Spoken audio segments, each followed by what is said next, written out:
What up, my guys? Over to another show, man. College football and NFL talk with Jay, man. And my guy, 5 star. Y'all know how we do it every Thursday, trying to get some cash, man, with football. You see what I'm saying? What's up with you, 5 star? Everything cool with you, my brother? I'm blessed, man. Glad to see you back up and running good, man. I was worried about you, man. I could tell you were a little under the weather when I spoke to you. Yeah. Yeah, we good, man. People already know. I think that's why they respect the channel so much, man. I could have COVID. You know what I'm saying? And I still remember a couple years ago I had COVID. I'm still on here doing shows, man. So it's all about the people, man. Just giving out free picks, trying to get this money. You know what I'm saying? One time for the one time. Y'all know it's us versus the bookies, man. So that's it. This is what we do, man. If I can talk, then I'll try to power through and do a show. We're doing the NBA show right after this, man. But we're not here to waste people's time, man. We're here to try to get some money. You feel what I'm saying? You want to go to the Thursday night football game first, Let's get, NFL? let's get right to it, Jay. Huge game, man. This is a great game. I don't even really watch football, but I probably watch this game, man. Lions laying 3.5 at the house versus the Packers, two of the best teams in the NFC this year. 5 star. What you? How you looking at this game? Man, the season's going pretty much how I predicted it on the show, The Wagering World, man. In September, we kind of talked about where I thought things were going, and we all agreed that the Lions were a good bet on the over for their totals on Mm-hmm. wins, and that they probably most likely win the AFC North. But I've always thought that the Packers had a better chance of coming out of the NFC and actually winning the conference when the playoffs start because they have such a versatile offense, Jay. They can do so much. They're really skilled team, but they're also physical. They can play in the snow at Lambeau and run Josh Jacobs, so they can go like they're going to do tonight inside the dome at Ford Field and really have some smart plays, a lot of really big playmaking wide receivers, and a really good quarterback. People are talking about Jordan Love was turning the ball over, and a lot of guys kind of fell out of favor with him. But me, man, I've been a big Jordan Love supporter from day one because the main thing that I like about him is he's coachable. He listens to Matt LaFleur. If you run Matt LaFleur's offense, you're going to see success. He just hadn't been practicing because he got hurt in the first game of the year when they made that dumb decision to play in Brazil and had that bad turf. And then you had Mm-hmm. Big Boy from Philadelphia roll his leg up, and he's been kind of get back from that. Then he got hurt again. So now he's finally settling in and getting some reps. People don't understand how important practice is for an offense. Like offensive football is one of the most difficult things in the world to put together and make look good. There's so much synchronization, and I know this from coaching kids, man. I coached for a lot of years in Houston and 12, 13-year-old kids, man, trying to get them on the same page. And it has to all work together with the offensive line moving at the right timing on these plays and everything. It's small stuff that people don't notice, like ball handling, and that's what Jordan Love is really good at. And Matt LaFleur does a good job of putting them in great position. We know that the Lions are unbelievable. 10 straight games they've won. They've held 5 of their last 6 opponents to under 21 points. They held the Packers to 14 points and beat them at their own game in Lambeau. But now I think that the Packers beat them at their own game, kind of like they did last year when they came in on Thanksgiving and aired them out. It's a revenge spot. It's a must win, really, for both teams because I know that the Lions do want to keep home field advantage throughout the playoffs. But the Packers are teetering on the edge of like being a wild card and being out of it because it's other good wild card teams like in their own division, Minnesota, who's a game up on them, so they have to keep winning. I think we'll see a really good effort from them. And the main thing that troubles me about the Lions are they're catching injuries at the wrong time of the year on Mm-hmm. the defensive side of the ball. Aiden Hutchinson is gone. That's their pass rush. They have been making up for it with guys like DJ Reed, who's a really good player, used to play for the Texans. But they also are now missing the lead of their defense. Malcolm Rodriguez is silently one of the best linebackers in football. He was really good at Oklahoma State.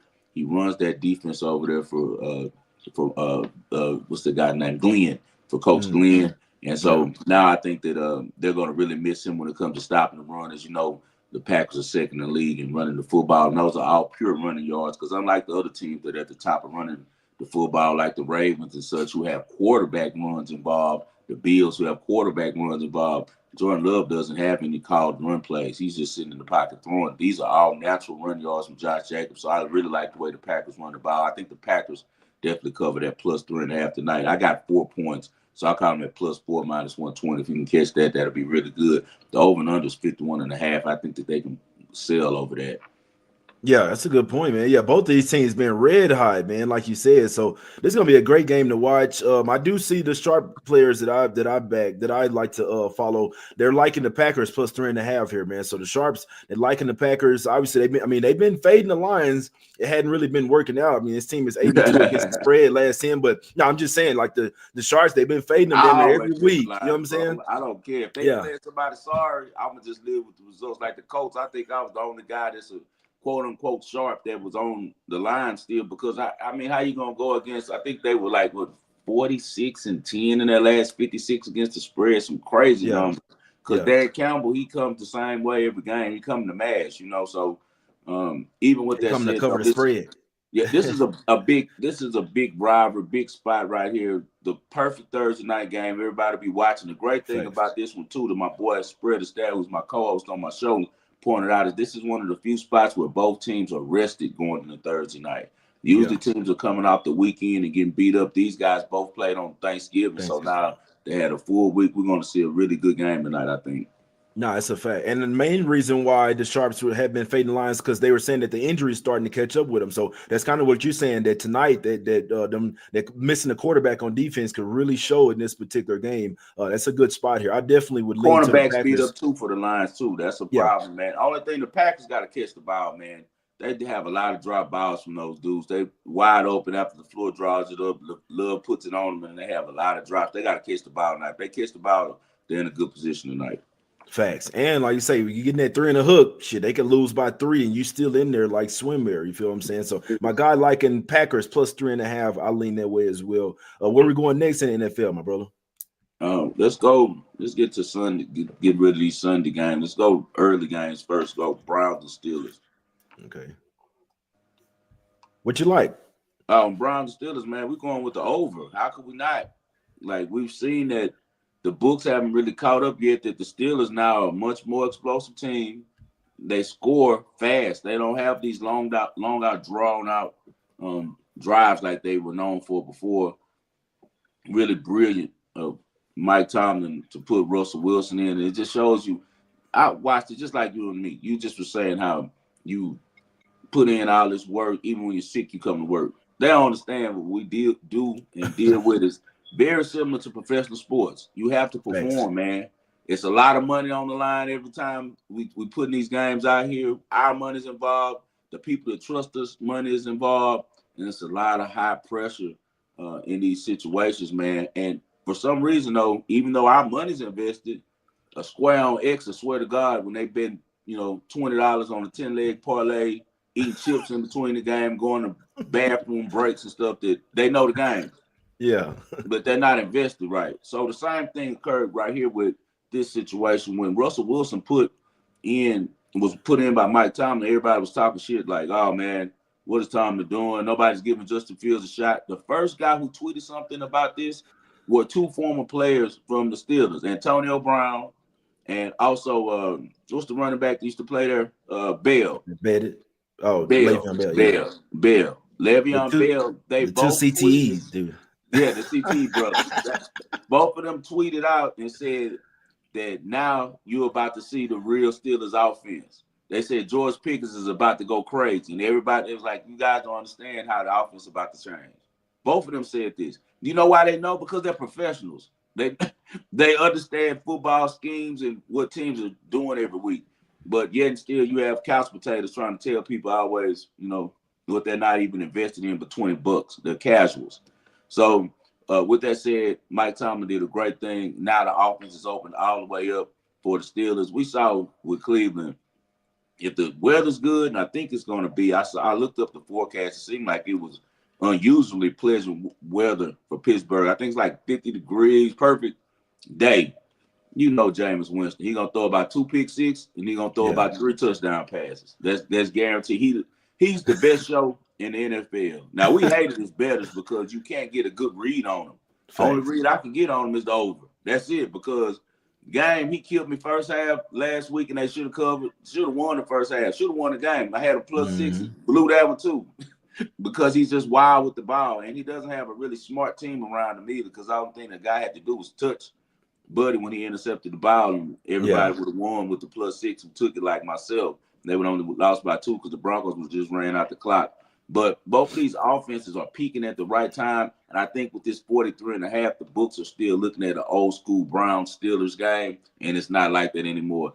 Kevin Stefanski is going to let this offense loose. What does he got to lose? Like, the Nothing. season is over with. So they're going to be throwing the ball and taking chances. The Steelers are coming off of losing to Cleveland on Thursday night. So I'm sure they'll be in a revenge spot and trying to make sure that they beat them. Also, Cleveland has had some success against the Steelers lately, man. They played them really tough over the years. Stefanski seems like he matches up really well with them. Another thing going in our favor, 4 of the last 5 matchups have went over the number.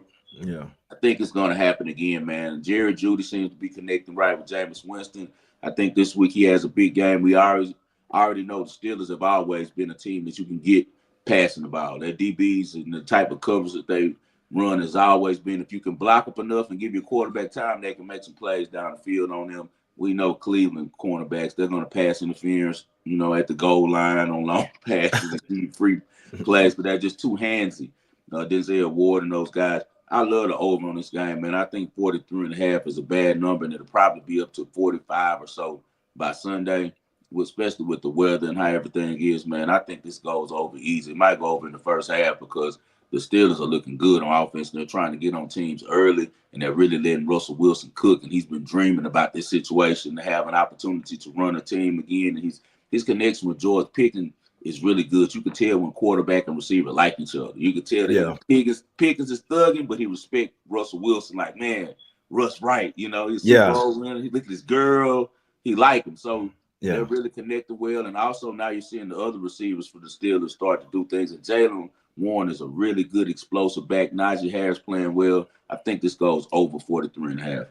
Yeah, shit. I'm finna call them the Sixers. The Steelers, they've been smashing them over 6 of the last 7 games and went over a total as well. Even that last game in Cleveland where it was snowing, that one ended up going over as well. They scored 43, but the total was 37 in that one. So definitely good look in this one, man. The Steelers coming out putting up 44 points, and like you say, man, the Browns coming off a 32-41 game as well, man. That shit damn near went over twice, man. So definitely both of these teams have definitely been putting up some points. The defenses have definitely been giving up the points as well, my brother. So great look on the over in this one. Where you want to go next in NFL?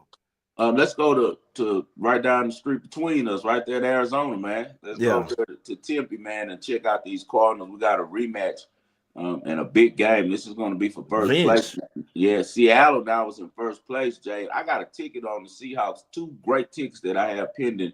Well, 3 really I got this good. We'll talk about the Bears when we get to the Niners game. But I took preseason and I gave it out on the wagering world of people was the Seahawks to win the NFC West. I think I got them at plus 421 ticket, plus 480 on the other one. And I also got the Steelers at 5-1 to win their division. So, hey, man, it looks like I'm in a head situation right now. But I actually might ride it out because I really think that both those teams probably get it done. But even with that said, I'm going to be fading my own self this week. I think Arizona is in a good position right here. I don't think that Seattle is a first-place team. I think that they're surviving. You know what I mean? Like, they're playing decent. They're playing lower competition and able to win. But anytime they face big teams, they aren't looking as well. Thing to look for is Cardinals defense is playing really well right now. I'm a big fan of Jonathan Gannon. I think that he's a really defensive, smart guy, really good at schemes. He held the Vikings last week to 1 of 8 on third downs, under 22 points. That's really hard to do, especially up in Minnesota, man. Also, they sacked Darnold last week 5 times. Seahawks line struggles to protect Geno, man. Geno has been sacked 3+ times in 4 straight games, so I think that that's huge. Another thing to look at, Cardinals did not score a touchdown against Seattle. Kyler really blew the game with that pick 6 that he threw. If you do the math, like they win the game if he doesn't turn the ball over. I think we see a dominant performance this week from Arizona. I think they're a better team than the Seahawks, honestly. I think they have a better quarterback. I think they have a better coach. Don't get me wrong. I like Mike McDonald for Seattle. He is a good coach, but he doesn't seem to be as far along as Gannon, and that's probably because Gannon has 1 extra year on him coaching. Overall, I just like the way that Arizona approaches games. I've been betting them all year. They're 8-4 against the spread, 4-2 against the spread at home. We haven't seen the real Kenneth Walker yet. I don't know why they aren't getting him involved. He's the best player on the Seahawks team. Him and Jackson and Jigma Smith. They're the best guys on the team. He had a big game last time that Arizona played. I think Arizona is going to focus on shutting them down, and I think that they can win this game pretty comfortably. I'm going with Arizona at home on this one. Okay, yeah, and shit, they was kind of on the Seahawks at first. I know I was sweating the Seahawks out that game, and I was at first I'm like, man, they about to let the Cardinals come in here and beat them, man. But they did end up pulling that one out. So this is a revenge spot. You look at the Cardinals 5-1 against the spread last 6 as well. So they definitely played some better basketball. They just seem like one of them teams five that's been getting better as long as more as the season going on. Because remember they didn't start the season out too well, but as the season been going on, they've been getting better and better pretty much every single game. Damn near beat the Vikings. Didn't the Vikings have to kick a last-second field goal or something like that to win the game? They had to kick a field goal on them, and they won the first half money line. You know, I'm a first half bet. They won the first half money line. Yeah. No, they've been playing some good ball, man. And the revenge spot, I can't talk you off them revenge, man. It's really hard to beat a team twice in the same season, especially in the NFL. That's basically kind of like the equivalent of in NBA beating a team 4 straight times. So, Right. you know me, I mean, shit, that's where I kind of made my name off of Revenge Game J. You feel what I'm saying? So definitely can't talk you off the Cardinals here at the house within division and revenge spot as well, my brother. You got one more for us in the NFL, don't you? Two more actually. We're gonna okay. hit KC last, but first let's hit these Niners real quick. I don't really like Brock Purdy. You know, I've been telling you he's overrated for so long, but in this spot, this should be a smash spot for him. This is the first game that we got interim head coach Thomas Brown. Sometimes the teams do respond, you know, for him, but you still got a rookie quarterback. It's just a bad spot for Thomas Brown being his first coach game at a 49ers team that's a really proud organization that has been demolished the last 2 weeks. They lost the last 2 weeks by a total of 55 points, bro. That's ridiculous. You know, it's like they've been getting smashed. So I think that this is a smash spot for them. It all started when they allowed Seattle to come back and steal that win. Before that, they were playing pretty good. Now they're back home. I think Brock Purdy knows, like, my contract is in jeopardy. Like, I got to at least get a 1-year deal. Like, if he keep playing how he's playing, they're not going to give him any money. So I think that he has a much better game. I think we see Jawan Jennings and him make some plays against this Bears secondary. The Bears are really bad against the run. And we know that Shanahan is one of the best run designers in the league. I think that the 49ers get back to who they are, and that's running the ball, getting the ball to Kittle, getting the ball to Jennings and Debo on those in routes and stuff off the play action. And I think that the Bears are the perfect team to get right on. The Bears are 29th against the run. Last week against the Lions, they allowed 6 yards per carry and gave up 194 yards. They've lost 6 straight. They've also scored under 21 points in 5 to 6 games. Thomas Brown's the new head coach, and he's also calling the plays. The offense has looked better. It looked better in the second half at least, but I think that was more a company game, man. And then the Lions defense kind of wore down at the second half, and I don't really count that stuff. And also, the Bears are just a mess. Look how that game ended on Thanksgiving. Eberflus deserved being fired, but at the end of the day, what the hell is Caleb Williams doing as well? Like, right. I think he really got the game clock confused with the play clock. And he thought that the play clock was the game clock. He's not saying that. He's saying he audible or something and had to take a shot, but that was so damn dumb. And Eberflus is stupid as hell, too, because when they got to 30 seconds, just call a timeout and regroup. Yeah. You know, somebody has to have common sense on the sidelines. We'll see if Thomas Brown is that guy. He should have jumped in and said something as the OC. I would think in his head said he should have said something to the quarterback. But I just don't trust this Bears organization, period, and where they're going. I don't trust Caleb Williams against the 49ers. I feel like if they start hitting him, he's going to start turning the ball over. I think Fred Warner, what's the kid's name?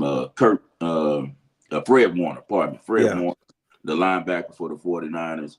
I think that he's a really good linebacker. He's going to confuse Caleb Williams and won't be surprised if they intercept him a couple times. He has been protecting the ball. He has the record for now the most snaps without interception as a rookie. I think that they get him this game, though, in San Francisco. Just a smash spot for me for the Niners, unless they're mailing it in. Now, if we get caught on the bad side of them saying we just trying to go get us a quarterback, we're about to lose the rest of these games and bottom out, then I got to live with it. But it seems like with, my system and me running things right now that the Niners need a win. They're still on the fringe of being a team that can make the playoffs. I think that they have some pride. And I think that Shanahan knows that people are going to looking at him sideways. He continues to lose out there with all the stuff that they've given him. So I'm taking the Niners -4. I just think, like I said, a bad spot for the Bears here and a brand new coach. No, that's a fact, man. Shit, the Bears one of them franchise that just can't get right. You know what I'm saying? Just like off life, he just can't get right. And Caleb Williams, stop painting your fucking nails, man. Please, man. Maybe you start thinking better. You stop painting your nails. What about your boy in the NBA? They about to make I him don't like that replace shit the either. NBA. Bro, they Yeah, I about to don't. make him You know why they replace doing the that, man. NBA. First off, cuz be balling. I want to say that, but I'm never respect a man painting his nails, doing these gay ass TikTok dances Hell and no. stuff, We'll man. So bet on I'm you, but never, we ain't respecting yeah. your lifestyle, but I'm never respecting. I don't even mention that guy, to be honest with you. I right. don't even mention him, man. So I'm not giving him no publicity, man. You got to stop all that zesty shit. But one last game here in the NFL, my brother. We got Chargers getting 4 versus the Kansas City Chiefs at the crib. Yeah, man. We're gonna go with old Mahomes on this one because everybody think that Kansas City is falling off, just because they're 5-7 against the spread. Yeah, the Chargers 8-4 against the spread, but how they going to score? I don't see them being able to score enough points to jump such a short number with the Chiefs at home. You got Pacheco back. I think the Chiefs are going to run the ball. I think that the Chiefs also are hearing all of the noise around. Like everyone's already crying the Bills, and they do this every year in the media. They cannot hide their racism, their innate bias towards certain people, certain individuals. And even though we know Mahomes married to a white girl and all that, and why shouldn't he be? He's white. His mom's white. Yeah, He's still a black dude. His daddy raised him. He wear Louis all the time. He ain't hiding that he black. yeah, So for some reason, the media, I don't know why they don't really like Mahomes and Andy Reid. Like they don't like the Chiefs. I don't know if they're tired of them or what it is, but they always want to crown somebody new every year, whether it's Lamar, whether it's Josh Allen, but whoever they crown, they never can beat the Chiefs. They never want to right. give these guys the credit they deserve. This is the 2-time defending Super Bowl champion that's 11-1, already clinched the playoff game, and they get more disrespect than anyone. Well, I'm not. I'm going to ride with them this game. I think that it's too much hype coming in on the Chargers. I know that their defense is excellent. They're a top 5 defense as well as the Chiefs. So the under probably being playing this one because both of these teams really play defense. But I'm not trusting Justin Herbert and that offense to be able to score on that Kansas City defense at home in a spot like this. Big game, Sunday night game. The world's going to be watching. The Chiefs are 8-2 in the last 10 against the Chargers. Now they've won 6 straight, and I think that they win again. I think that the 3.5 is a good number. I'll probably buy it down to a 3 and get a -125. So I'll be on the Chiefs -3, -125. Yeah, I couldn't talk you off and shit. That's exactly what happened earlier. The Chargers was on their ass in LA, but they couldn't score enough points. Yeah. I remember the Chiefs ended up, I think they were up like 10-0 in that one and then gave up 17 unanswered points there. So that's a great point by you. If your offense can't score enough going up against Mahomes, that's going to be tough. You can't just do it with defense. Obviously, you need the defense, but you definitely got to score enough points as well to keep up with them. Geechee in the chat says, I think the Chiefs get the first blowout game of the season. Give me Chiefs to cover and team total over. Mahomes clean game, no picks, probably less than 225 passing yards there. So Great point.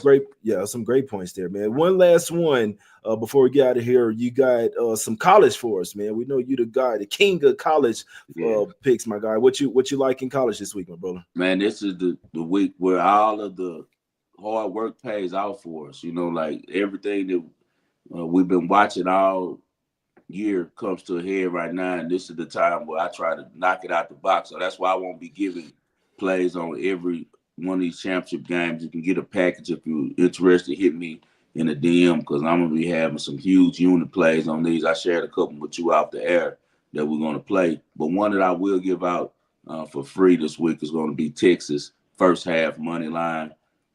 I do not like Quinn Ewers. I think that he's scary as hell. I'd rather Arch be the quarterback. I like how the team responds to Arch. But even with that said, when he comes out early with a nice game plan, like we know the Sark is going to draw for him, he is able to put up points. We've seen that Georgia has really struggled early in games. I don't know why, but Carson Beck decides to play in the second half.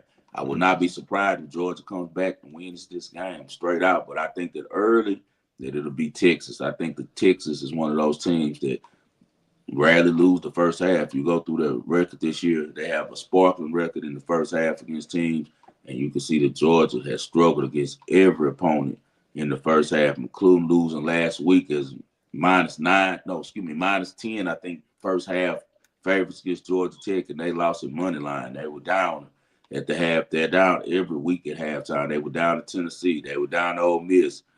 Florida and them was neck and neck. And the first half against Texas is the only game that they dominated. I think that Texas remembers that they were down 23-0, and I think that Steve Sarkisian stresses to them that we gotta play good early in this game. So I'm going with the Texas Longhorns to win just the first half money line, not the game. First half money line. Where is this game at, bro? Is Mercedes-Benz Stadium? Is that the Falcon Stadium? Yeah, it's in Georgia. Yeah, so they always have it. Yeah, they always have the S. Yeah, that's a little unfair. They do have it there damn near every year. Georgia is pretty much there every year. That's a little unfair because it's supposed to be a neutral site game, but it's a neutral site. Athens ain't in Atlanta. It's outside of it. But them boys, that motherfucker in Georgia. Guess what? If this game was in Jerry World over there, it would be home court. It would be home field advantage for the Texans. So even though it's not far, them motherfucker making that drive easy, bro. But what thing we know about Texas? Hey, what thing we know about Texas is we got money. We got money. You ain't got to worry about money with the Texas Longhorns fan base. So they will be there. They're gonna take up half that stadium. Believe that they'll be there. So I'm not worried about that because they, like I say, it's Atlanta. And Atlanta's a different situation than being there. But Georgia, bro, they just not as good as they've been in the past. But you can never count them out because Kirby Smart is a hell of a coach, great and getting his defense together. And he's great at bringing the dogs out these kids. He's good at making them boys play, physical and fast. And if they come show up to play, they can try to do the same thing they did in Austin. And that's pretty much punk Texas. But like I said, I think with them getting their ass beat so bad in the first half last time, they're going to be locked in. They're going to be focused first half on this one. So give me the Longhorns first half on the road, as you said, basically going on the road. But I like them on turf. I like their speed on turf, man. I like it. That's on yours. Are you going to bitch up? That's what it's all about because the plays are going to be there. Are you going to bitch up? I think they're coming to play, man. I think that defense mainly is coming to play, and I think Beck gonna look like he's been looking lately, not necessarily the early year. That's what I trust lately. Too, Jay. That Texas defense is outstanding. The under might be the play first half, but I'm not a big total guy. But if you guys are total players, look at the first half under. I think it'll be 24.5 or 25 or something.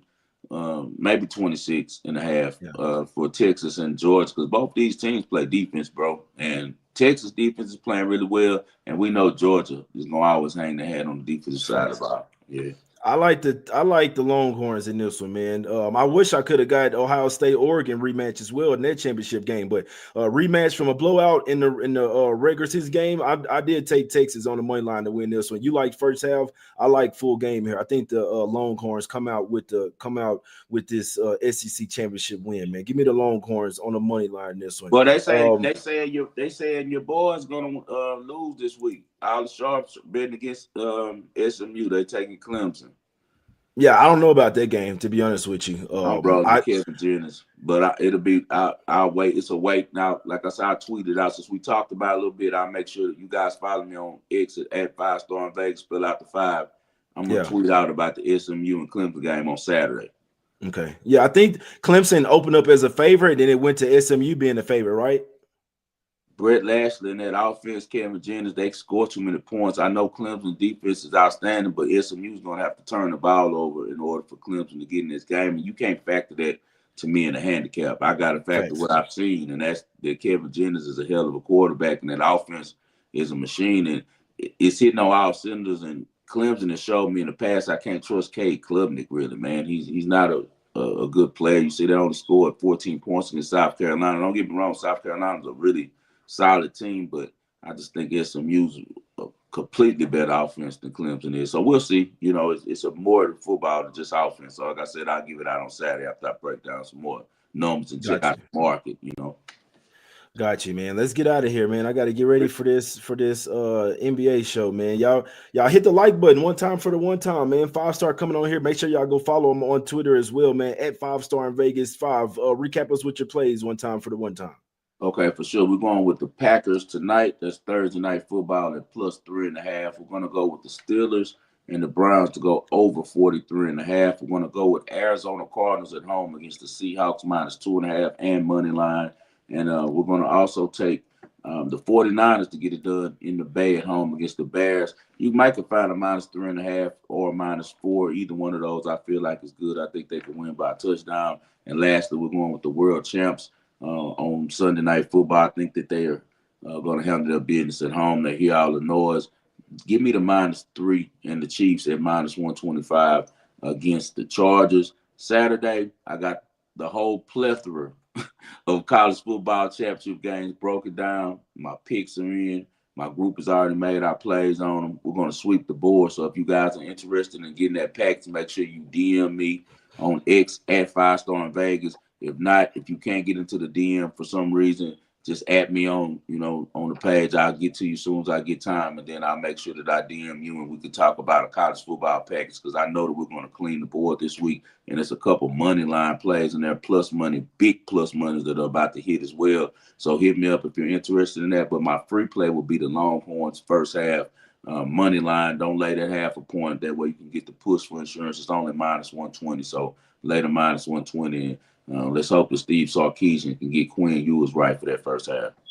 Yeah, man. Longhorns about to come out here and they about to stomp on them Bulldogs, man. I like the Longhorns trifecta spot. They about to come out there and just like they did them in their house. Now they going to the Mercedes-Benz. I know it ain't Athens, but they still about to show up in the NFL stadium, man. Ewers, he fuck around, be there playing. You know what I'm saying, next year, man. Maybe not at the home, but he gonna be in the NFL next year, man. So let's see what happens, man. It's a great college card as well. I'll probably be doing a show sharing my sharp action as well on Saturday. Depends on how I'm feeling, man. But definitely gonna be trying to do an NBA show as well, man. But we, as always, we appreciate y'all for tuning in, man. It's us against the bookies, man. We appreciate y'all for coming through, hollering at us real quick. It's always the free plays, man. Go download Action Network app as well, man.